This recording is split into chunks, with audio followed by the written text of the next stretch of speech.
Everyone, আন্দারকি নমস্কারম, সবাইকে নমস্কার। Welcome back to our channel hands on nuggets. আজকে আমাদের বেঙ্গলি ভিউয়ার্সের জন্য আর একটা কুকিং রেসিপি নিয়ে চলে এসেছি। আগেরটা আমি একটা রসম রেসিপি বানিয়ে দেখালাম, ওটা আলাদা টাইপের ছিল।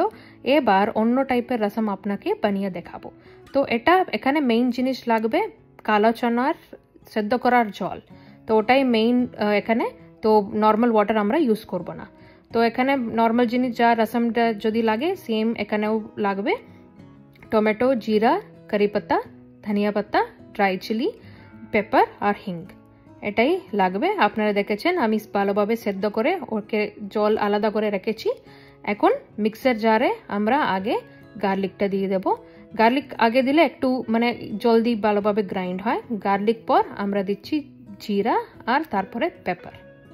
পেপার জেনারেলি যতটা লাগবে অতটাই দেবেন। আর একটু গ্রাইন্ড করে দেবো। গ্রাইন্ড মানে অবভিয়াসলি মানে একটু পেস্ট না হয়, মানে হাফ গ্রাইন্ড করতে হবে। তারপরে টমেটো, আমি এখানে জেনারেলি চেরি টমেটো ইউজ করছি, কিন্তু চেরি টমেটোতে বেশি একটু তেতো বেশি থাকে, সেই জন্যই। আর পাকা টমেটো আপনারা নিতে পারবেন।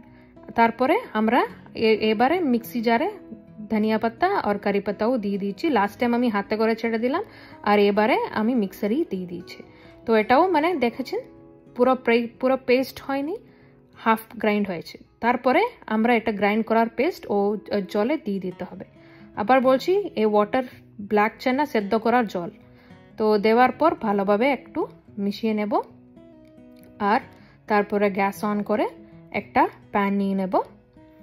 প্যানে যা তেল আপনারা ইউজ করেন ওটাই ইউজ করবেন। আমি এখানে সেসামি অয়েল ইউজ করছি, তো সেসামি অয়েল দিয়ে দেব। তেল একটু গরম হতে হবে।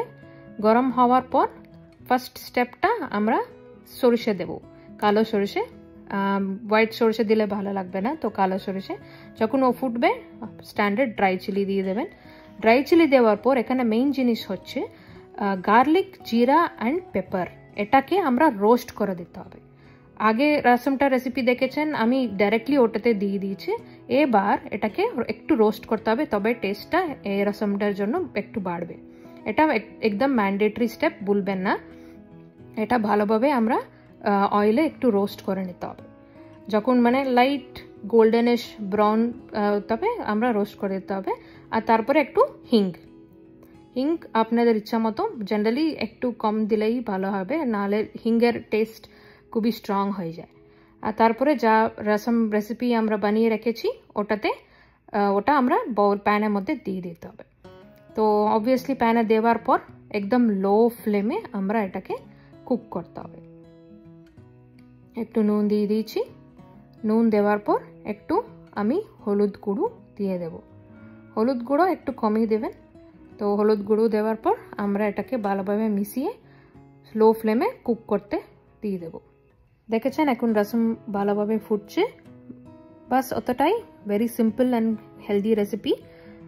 সৌমু খেয়ে বলবে কেমন হয়েছে। সো সাউথ ইন্ডিয়ান মেয়েকে বিয়ে করার আগে জানতাম না যে রসমের এতগুলো ভ্যারাইটি হয়। আজকে যেমন দেখলেন কালো ছোলাটাকে সেদ্ধ করার পর যে জলটা থাকে সেটা দিয়েও আপনার রসম বানানো যায়। বেনিফিটের যদি কথা বলতে হয়, এই রসম আপনি মেইনলি খেতে পারেন ডাইজেশনের সময়। যদি মনে করেন আপনি অতিরিক্ত কিছু খেয়ে নিয়েছেন, এই রসম আপনি স্যুপ হিসেবে খেতে পারেন। সেকেন্ড বেনিফিট যদি বলি, তাহলে আপনার যদি কোল্ড, কফ বা ফিভার হয়ে থাকে সেই সময় আপনি এই রসম খেতে পারেন। তো আসুন রসমটা খেয়ে জানাই এটা কিরকম হয়েছে। দারুণ হয়েছে, অসাধারণ।